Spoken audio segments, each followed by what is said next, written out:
Welcome to part 17 of Equilibrium. நாம இந்த வீடியோல di and polybasic acids and di and polyacidic bases அப்படிங்கிற டாபிக்கை படிக்க போறோம். இதுல முதல்ல basicity of acids அப்படிங்கிறது என்ன அப்படின்னு பார்க்கலாம். இதுல monobasic acids, dibasic acid and tribasic acid or polybasic acid அப்படின்னு இதை சொல்லலாம். இதோட acidity அதாவது acid strength பத்தி எல்லாம் கூட படிக்க போறோம். இது எதையெல்லாம் டிபெண்ட் பண்ணி இருக்கோ factors affecting the acid strength அப்படிங்கறத பத்தியும் படிக்க போறோம். இப்போ அதுல மோனோபேசிக் ஆசிட் அப்படிங்கிறது இந்த ஆசிட்ஸ்ல ஒரே ஒரு ionisable proton per molecule of the acid இருந்தது அப்படின்னா இதை வந்து நம்ம மோனோபேசிக் ஆசிட் அப்படின்னு சொல்கிறோம். இதுக்கு எக்ஸாம்பிளாக HCl, HNO3 இதையெல்லாம் சொல்லலாம். இதில் வந்து பார்த்தோம்னா ஒரே ஒரு H+ அயான் வந்து ஒரு மாலிக்யூல் ஆஃப் ஆசிடுக்கு அயனைஸ் ஆகும். இதை தான் நம்ம வந்து மோனோபேசிக் ஆசிட் அப்படின்னு சொல்கிறோம். இந்த மோனோபேசிக் ஆசிடை நம்ம எப்படி ரெப்ரசன்ட் பண்ணுவோம் அப்படின்னா HX அப்படின்னு ரெப்ரசன்ட் பண்ணுவோம். இதில் H அப்படிங்கிறது அயனைசிங் புரோட்டான் அப்படிங்கிறது தான், X அப்படிங்கிறது ரிமைனிங் ஆனயானிக் பார்ட்டை வந்து நம்ம X அப்படின்னு ரெப்ரசன்ட் பண்ணுவோம். இதுக்கான ஈக்குவேஷன் வந்து HX அதை டிசால்வ் பண்ணும்போது வாட்டரில் டிசால்வ் பண்ணும்போது நமக்கு கிடைக்கிறது H+ ion plus X- ions அப்படிங்கிறது தான். இதோட ஈக்லிபிரியம் கான்ஸ்டன்ட் என்ன அப்படின்னு பார்த்தோம்னா Ka1 which is equal to concentration of H+ ion into concentration of X- ion divided by concentration of HX அப்படிங்கிறது தான். அதுவே டைபேசிக் ஆசிட் அப்படிங்கிறது ஒரு மாலிக்யூல் ஆஃப் ஆசிடுக்கு 2 அயனைசபிள் புரோட்டான் கிடைச்சது அப்படின்னா அதை வந்து நம்ம டைபேசிக் ஆசிட் அப்படின்னு சொல்கிறோம். இதுக்கு எக்ஸாம்பிளாக H2SO4 அதுக்கப்புறம் ஆக்சாலிக் ஆசிட் இதை வந்து நம்ம டைபேசிக் ஆசிட்ஸ்க்கு சொல்லலாம். இந்த டைபேசிக் ஆசிடை நம்ம ஜென்ரலாக எப்படி ரெப்ரசன்ட் பண்ணலாம் அப்படின்னா H2X அப்படின்னு ரெப்ரசன்ட் பண்ணலாம். இதில் H2 அப்படிங்கிறது 2 அயனைசபிள் புரோட்டான் இருக்கு அப்படிங்கிறது தான் மீனிங். X அப்படிங்கிறது ரிமைனிங் ஆனயானிக் பார்ட்டை வந்து அது ரெப்ரசன்ட் பண்ணும். இப்போ இந்த டைபேசிக் ஆசிட் டிசால்வ் பண்ணும்போது எப்படி அயனைஸ் ஆகும் அப்படின்னா H2X gives us H+ ion plus HX- ion அப்படிங்கிறது ஃபர்ஸ்ட் அயனைசேஷன் ஸ்டெப். இதோட யூக்லிபிரியம் கான்ஸ்டன்ட் வந்து பார்த்தோம்னா Ka1 which is equal to molar concentration of the products divided by molar concentration of the reactants இல்லையா. So molar concentration of H+ ion into molar concentration of HX- ion divided by molar concentration of H2X அப்படின்னு சொல்கிறோம். இதில் வாட்டரை நம்ம ignore பண்ணிடுறோம், ஏன்னா water pure liquid ஃபார்மில் இருக்கிறதுனால ஈக்லிபிரியம் கான்ஸ்டன்ட் எக்ஸ்பிரஷன்ல இருந்தே நம்ம இக்னோர் பண்ணிடுறோம். அடுத்து இந்த HX- அயான் இருக்கு இல்லையா, இந்த HX- அயான் அகைன் டிசோசியேட் ஆகி நமக்கு கிடைக்கிறது H+ ion plus X2- ion கிடைக்கும். இதோட யூக்லிபிரியம் கான்ஸ்டன்ட் வேல்யூ Ka2 நம்ம எப்படி எழுதுவோம் அப்படின்னா molar concentration of H+ ion into molar concentration of X2- ion divided by molar concentration of HX- ion அப்படின்னு எழுதலாம். இதுலேயும் நம்ம வாட்டர் மாலிக்யூலை இக்னோர் பண்ணிடுறோம் ஈக்லிபிரியம் கான்ஸ்டன்ட் எக்ஸ்பிரஷன் எழுதும்போது. ஸோ இந்த டைபேசிக் ஆசிட்ல புரோட்டான் அதாவது அயனைசபிள் புரோட்டான் வந்து 2 ஸ்டெப் ப்ராசஸில் 2 புரோட்டான்ஸ் வந்து ரிலீஸ் ஆகிறதுனால இதை நம்ம வந்து டைபேசிக் ஆசிட் அப்படின்னு சொல்கிறோம். இதில் Ka1 அப்படிங்கிறது ஃபர்ஸ்ட் அயனைசேஷன் கான்ஸ்டன்ட் அப்படின்னு சொல்கிறோம். Ka2 அப்படிங்கிறது second ionisation constant of H2X அப்படின்னு சொல்கிறோம். அதே மாதிரி நம்ம ட்ரைபேசிக் ஆசிட் அப்படின்னு எடுத்துக்கும்போது நமக்கு 1 மாலிக்யூல் ஆஃப் ஆசிட்க்கு 3 அயனைசபிள் புரோட்டான் 3 ஸ்டெப்ஸில் ரிலீஸ் ஆச்சு அப்படின்னா அதை நம்ம ட்ரைபேசிக் ஆசிட் அப்படின்னு சொல்கிறோம். ஜென்ரலாக இந்த ட்ரைபேசிக் ஆசிடை நம்ம எப்படி ரெப்ரசன்ட் பண்ணுவோம் அப்படின்னா H3X அப்படின்னு நம்ம ரெப்ரசன்ட் பண்ணுவோம். இதில் H அப்படிங்கிறது புரோட்டானை இண்டிகேட் பண்ணுது அண்ட் X அப்படிங்கிறது மீதி இருக்கிற ஆனயானிக் பார்ட்டை இண்டிகேட் பண்ணுது. ஸோ ட்ரைபேசிக் ஆசிட்க்கு எக்ஸாம்பிளாக ஆர்த்தோபாஸ்பாரிக் ஆசிட் H3PO4 அப்படிங்கிறத சொல்லலாம். அடுத்து சிட்ரிக் ஆசிடில் கூட பார்த்தீங்கன்னா 3 ionizable protons per molecule of citric ஆசிட்க்கு இருக்கும். இந்த ட்ரைபேசிக் ஆசிட் அதாவது H3X இருக்கு இல்லையா, இதை வாட்டரில் டிசால்வ் பண்ணும்போது 3 ஸ்டெப்ஸில் 3 அயனைசபிள் புரோட்டான் ரிலீஸ் ஆகுது. ஸோ ஃபர்ஸ்ட் ஸ்டெப் வந்து பார்த்தீங்கன்னா H3X gives us H++ H2X- அப்படிங்கிறது நமக்கு கிடைக்கும். Ka1 அதாவது இது வந்து ஃபர்ஸ்ட் அயனைசேஷன் கான்ஸ்டன்ட் அப்படின்னு சொல்லுவோம். இதுக்கான எக்ஸ்பிரஷன் என்ன அப்படின்னு பார்த்தோம்னா molar concentration of the products divided by molar concentration of the reactants இல்லையா. So molar concentration of H+ into concentration of H2X- divided by concentration of H3X அப்படிங்கிறது நமக்கு கிடைக்கும்.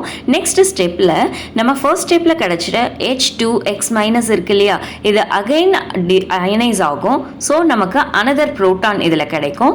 So H2X- gives us H++ Hx2- அப்படிங்கிற equation தான் இதுக்கு நம்ம எழுதுகிறோம். So இதில் வந்து ionisation constant, second ionisation constant அப்படிங்கிறது Ka2 which is equal to H+ into Hx2- divided by H2X- அப்படிங்கிறது நமக்கு கிடைக்கும். அகெயின் இந்த செகண்ட் ஸ்டெப்பில் கிடைச்ச Hx2- இருக்கு இல்லையா, இது வந்து திரும்பவும் அயனைஸ் ஆகி நமக்கு தேர்ட் புரோட்டான் கிடைக்கும். So Hx2- gives us H+ ion plus X3- ion அப்படிங்கிறது கிடைக்கும். இதோட அயனைசேஷன் கான்ஸ்டன்ட் என்னன்னு எழுதுறோம்னா third ionization constant Ka3 which is equal to concentration of H+ into concentration of X3- divided by concentration of Hx2- அப்படிங்கிற equation நமக்கு கிடைக்கும்.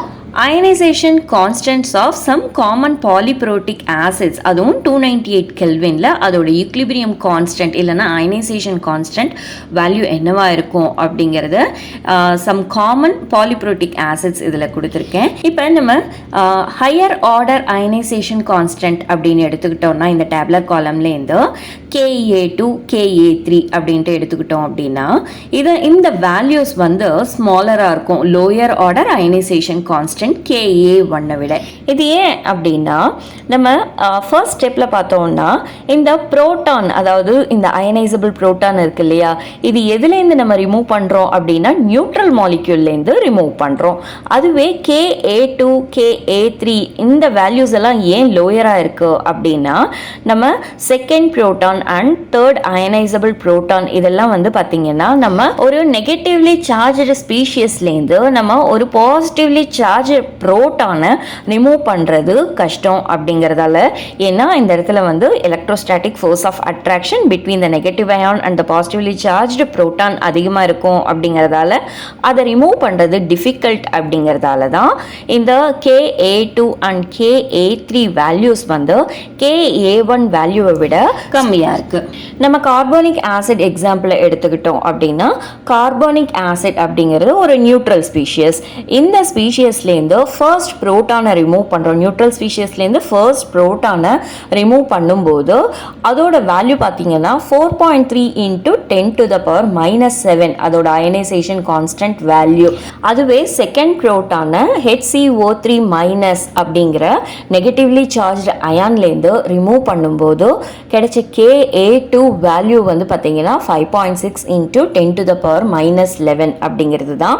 இதை வந்து பார்த்தீங்கன்னா ஃபர்ஸ்ட் அயனைசேஷன் கான்ஸ்டன்ட்டை விட கம்மியாக இருக்குது அப்படின்ட்டு நம்ம சொல்லலாம். ஸோ ஒரு பாலிப்ரோட்டிக் ஆசிட் சொல்யூஷனில் பார்த்தோம்னா நமக்கு mixture of H2A HA- A2- இதெல்லாம் இருக்கும். அது மட்டும் இல்லாமல் இந்த H3O+ அயான் இருக்கு இல்லையா, இது எந்த ஸ்டெப்லேருந்து நமக்கு அதிகமாக கிடைக்கும், அதிகமான கான்சன்ட்ரேஷன் ஆஃப் அயான்ஸ் கிடைக்கும் அப்படின்னா ஃபர்ஸ்ட் டிசோசியேஷன் ஸ்டெப்லேருந்து தான் நமக்கு H3O+ அயான்ஸ் அதிகமாக கிடைக்கும். ஏன்னா Ka1 வேல்யூ Ka2 வேல்யூவை விட அதிகமாக இருக்கிறதுனால நிறைய H3O+ அயான் ஃபர்ஸ்ட் ஸ்டெப்லேருந்து நமக்கு கிடைக்கும். இப்போ அடுத்து நம்ம ஃபேக்டர்ஸ் அஃபெக்டிங் ஆசிட் ஸ்ட்ரென்த் அப்படிங்கிறத பற்றி பார்க்கலாம். அதுக்கு நம்ம pH ஆஃப் த ஆசிட் சொல்யூஷனை கால்குலேட் பண்ண வேண்டியதாக இருக்கும். ஆனால் இப்போ நமக்குள்ள ஒரு கொஷின் இருக்கும், என்ன அப்படின்னா, ஏன் சில ஆசிட்ஸ் எல்லாம் ரொம்ப ஸ்ட்ராங்காக இருக்கோ சிலதெல்லாம் வீக்காக இருக்கோ அப்படின்ட்டு பார்க்கலாம். அது மட்டுமே இல்லாமல் எதெல்லாம் இந்த ஆசிட் ஸ்ட்ரென்த்தை டிசைட் பண்ணுது, எந்தெந்த ஃபேக்டர்ஸ் எல்லாம் ஆசிட் ஸ்ட்ரென்த்தை டிசைட் பண்ணுது அப்படின்னா அதுக்கு நிறைய ஃபேக்டர்ஸை சொல்லலாம். ஆனால் இதில் இம்பார்ட்டண்டான ஃபேக்டர்ஸ் அப்படின்னு எடுத்துக்கிட்டோம் அப்படின்னா இது எதை டிபெண்ட் பண்ணியிருக்கு அப்படின்னா strength of the HA bond அப்படின்னு சொல்கிறோம். அதுக்கப்புறம் பொலாரிட்டி ஆஃப் HA பாண்டையும் இந்த ஆசிட் ஸ்ட்ரென்த் டிபெண்ட் ஆகிருக்கு. அதை பற்றி நம்ம இப்போ டீட்டெயில்டாக பார்க்கலாம். ஃபர்ஸ்ட் நம்ம strength of the bond HA bond அப்படின்னு எடுத்துக்கிட்டோம் அப்படின்னா இதோட ஸ்ட்ரென்த் லெஸ்ஸாக இருந்தது அப்படின்னா நம்ம ஈஸியாக அந்த பாண்டை பிரேக் பண்ணிடலாம். ஸோ இந்த இடத்துல லெஸ் எனர்ஜி சப்ளை பண்ணாலே நம்ம இந்த வீக் பாண்டை பிரேக் பண்ணிடலாம். ஈஸியாக H+ அயான்ஸ் அயனைஸ் ஆகிறதுனால இதை நம்ம ஸ்ட்ராங் ஆசிட் அப்படின்னு சொல்கிறோம். அதுவே இந்த HA பாண்ட் ஸ்ட்ராங்கராக இருந்தது அப்படின்னா இந்த HA பாண்டை பிரேக் பண்ணுறது கஷ்டம் அப்படிங்கிறதால இந்த இடத்துல நம்ம நிறைய எனர்ஜி சப்ளை பண்ணாதான் இந்த HA பாண்ட் பிரேக் ஆகும். ஸோ H+ அயான் இந்த இடத்துல அவ்வளோ ஈஸியாக அயனைஸ் ஆகாது அப்படிங்கிறதால இந்த இடத்துல நம்ம ஸ்ட்ரென்த் ஆஃப் த ஆசிட் அப்படின்னு பார்க்கும்போது இது வீக்காக இருக்கும். ஏன்னா இந்த இடத்துல அயனைசேஷன் ஆஃப் H+ அயான் ரொம்ப வீக்காக இருக்கு இல்லையா, அதனால. அதுவே நம்ம பொலாரிட்டி அப்படின்னு எடுத்துக்கிட்டோம் அப்படின்னா இந்த HA பாண்ட் எப்போ மோர் போலாராக இருக்கும் அப்படின்னா இந்த Hக்கும் Aக்கும் நடுவில் இருக்கிற எலக்ட்ரோ நெகட்டிவிட்டி டிஃபரன்ஸ் இது ரொம்ப அதிகமாக இருந்தது அப்படின்னா இந்த மாலிக்யூல் மோர் போலாராக இருக்கும். ஹைட்ரஜன் அப்படிங்கிறது எலக்ட்ரோ பாசிட்டிவ் அப்படிங்கிறது நமக்கு எல்லாம் தெரியும். ஏ ரொம்ப எலக்ட்ரோ நெகட்டிவாக இருந்தது அப்படின்னா அதாவது இந்த HA பாண்டில் இன்வால்வ் ஆகிருக்கிற எலக்ட்ரான்ஸை இந்த ஏ அதிகமாக புல் பண்ணுச்சு அப்படின்னா இந்த இடத்துல சார்ஜ் செப்பரேஷன் அதிகமாக இருக்கும். அதனால் இந்த எலக்ட்ரான்ஸை தன் பக்கம் இழுத்துக்க பார்க்குது இல்லையா இந்த ஏ, அதனால் இந்த இடத்துல இந்த பாண்ட் கிளீவேஜ் ரொம்ப ஈஸியாக இந்த இடத்துல நடக்கிறதுனால இந்த H+ அயான் ஈஸியாக லிபரேட் ஆகிடும். அதனால் இந்த அயனைசேஷன் ப்ராசஸ் ஈஸி ஆகுது இல்லையா, அதனால் எவ்வளவுக்கு எவ்வளோ இந்த அயனைசேஷன் ப்ராசஸ் ஈஸியாக இருக்கோ அந்த இடத்துல அசிடிட்டி அதிகமாக இருக்கும். இப்போ இதுக்கான எக்ஸாம்பிள்ஸை நம்ம பார்க்கலாம். இப்போ நம்ம ஒரே குரூப்பில் இருக்கிற எலிமெண்ட்ஸை நம்ம கம்பேர் பண்ண போகிறோம். ஃபார் எக்ஸாம்பிள் HA அப்படின்னு நம்ம எடுத்துக்கிட்டோம் அப்படின்னா இந்த இடத்துல H அப்படிங்கிறது காமன் அயான். அதுக்கப்புறம் மீதி இருக்கிற அனயானிக் பார்ட் இருக்கு இல்லையா, அதாவது ஃப்ளூரைட், குளோரைட், புரோமைட், அயோடைட் அப்படின்னு எடுத்துக்கிட்டோம்னா இதோட சைஸை நம்ம நோட்டீஸ் பண்ணோம் அப்படின்னா ஃப்ளூரைட் ஸ்மாலராக இருக்கும், அயோடைட் பார்த்தீங்கன்னா பிக்கஸ்டாக இருக்குது. இப்போ ஒரு ஸ்மால் கேட்டையான் ஒரு ஸ்மால் ஆனயானை ஈஸியாக ஹோல்ட் பண்ணும். அதுவே அதோட சைஸ், அதாவது ஆனயானோட சைஸ் அதிகமாயிட்டே போகும்போது இந்த H+ அயானால் அதை ஹோல்ட் பண்ண முடியாது, அந்த பெரிய ஆனயானை ஹோல்ட் பண்ண முடியாது. அப்படிங்கிறதால இந்த இடத்துல இந்த பாண்டிங் அப்படிங்கிறது பிகர் ஆனயான் இருக்கும்போது ரொம்ப வீக்காக இருக்கும். அதுவே ஸ்மால் ஆனயான் இருக்கும்போது இந்த HA பாண்ட் ஸ்ட்ரென்த் அதிகமாக இருக்கும். ஸோ பிக்கர் ஆனயான் இருக்கிற இந்த HIயில் பார்த்தீங்கன்னா வீக் பாண்ட் தான் இருக்கும். அப்படிங்கிறதால நம்ம லெஸ் எனர்ஜி கொடுத்தாலே ஈஸியாக H+ அயான்ஸை அது ரிலீஸ் பண்ணிடும். அப்படிங்கிறதால ஆசிட் ஸ்ட்ரென்த் HIக்கு அதிகமாக இருக்கும். எதை கம்பேர் பண்ணும்போது HBr, HCl, HF கம்பேர் பண்ணும்போது. அதுவே HF ஸ்ட்ராங் பாண்ட் ஃபார்ம் பண்ணுறதுனால அவ்வளோ ஈஸியாக இந்த HF பாண்ட் பிரேக் ஆகாது. அதனால் இது வாட்டரில் டிசால்வ் பண்ணும்போது இதோட அயனைசேஷன் H+ அயான்ஸ் அயனைஸ் ஆகிறது ரொம்ப கம்மியாக இருக்கும். அப்படிங்கிறதால இதோட ஆசிட் ஸ்ட்ரென்த்தும் கம்மியாக இருக்கும். So size of the anion increase ஆக பாண்ட் ஸ்ட்ரென்த் டிக்ரீஸ் ஆகிட்டே வரும். பாண்ட் ஸ்ட்ரென்த் டிக்ரீஸ் ஆகும்போது ஈஸியாக H+ அயான்ஸ் அயனைஸ் ஆகும் சொல்யூஷனில். அதனால் அதோட ஆசிட் ஸ்ட்ரென்த், அந்த ஸ்பீஷஸோட ஆசிட் ஸ்ட்ரென்த் அதிகமாக இருக்கும். அடுத்து நம்ம பொலாரிட்டி இல்லைனா எலக்ட்ரோ நெகட்டிவிட்டி ஆஃப் த ஆனையான் வந்து எப்படி இந்த ஆசிட் ஸ்ட்ரென்த்தை இன்ஃப்ளூயன்ஸ் பண்ணுது அப்படிங்கிறத பற்றி பார்க்கலாம். நம்ம ஏற்கனவே HA எக்ஸாம்பிள் வச்சு எலக்ட்ரோ நெகட்டிவிட்டி யூஸ் பண்ணி எப்படி பொலாரிட்டி இன்க்ரீஸ் ஆகுது, அதுக்கப்புறம் சார்ஜ் செப்பரேஷன் எப்படி இன்க்ரீஸ் ஆகுது அப்படிங்கிறத பார்த்தோம் இல்லையா. அதே தான் நம்ம இங்கே அப்ளை பண்ண போகிறோம். இப்போ நாம் இந்த example methane, ammonia, water, HF அப்படிங்கிற எக்ஸாம்பிளை எடுத்துக்கிட்டோம் அப்படின்னா இதில் ஹைட்ரோஜன் பார்ட் வந்து காமன். ஆனால் மீதி இருக்கிற கார்பன், நைட்ரோஜன், ஆக்சிஜன், ஃப்ளூரின் வந்து பார்த்திங்கன்னா இது வந்து அக்ராஸ் த பீரியட் இருக்கும் இல்லையா. இதோட எலக்ட்ரோ நெகட்டிவிட்டியை நம்ம கம்பேர் பண்ணி பார்க்கும்போது ஃப்ளூரினுக்கு தான் ஹையஸ்ட் எலக்ட்ரோ நெகட்டிவிட்டி இருக்குது when compare to oxygen, nitrogen and carbon. இந்த எல்லா மாலிக்யூல்லையும் பார்த்தீங்கன்னா ஹைட்ரோஜன் அப்படிங்கிறது எலக்ட்ரோ பாசிட்டிவ் ஆட்டம் அண்ட் மீதி இருக்கிற கார்பன், நைட்ரோஜன், ஆக்சிஜன், ஃப்ளூரின் தான் வந்து பார்த்தீங்கன்னா எலக்ட்ரோ நெகட்டிவ் அப்படிங்கிறது நமக்கு தெரியும். ஸோ இந்த electronegativity across the row increase ஆக மாலிக்யூலோட பொலாரிட்டியும் இன்க்ரீஸ் ஆகுதோ. மாலிக்யூலோட பொலாரிட்டி இன்க்ரீஸ் ஆகும்போது சார்ஜ் செப்பரேஷன் இன்க்ரீஸ் ஆகும். அதனால இந்த இடத்துல இந்த பாண்ட் வந்து வீக் ஆகும். பாண்ட் வீக் ஆச்சு அப்படின்னாலே ஈஸியாக H+ அயான் அயனைஸ் ஆகிடும். அதனால் ஆசிட் ஸ்ட்ரென்த் வந்து அதிகமாக இருக்கும். So electronegativity of the A increase ஆகும்போது ஆசிட் ஸ்ட்ரென்த்தும் இன்க்ரீஸ் ஆகும். இது வரைக்கும் நாம் polyprotic acids and factors affecting the acid strength அப்படிங்கிறத பற்றி ரொம்ப டீட்டெயில்டாக பார்த்தோம். இது உங்களுக்கு புரிஞ்சிருக்கும் அப்படின்னு நினைக்கிறேன்.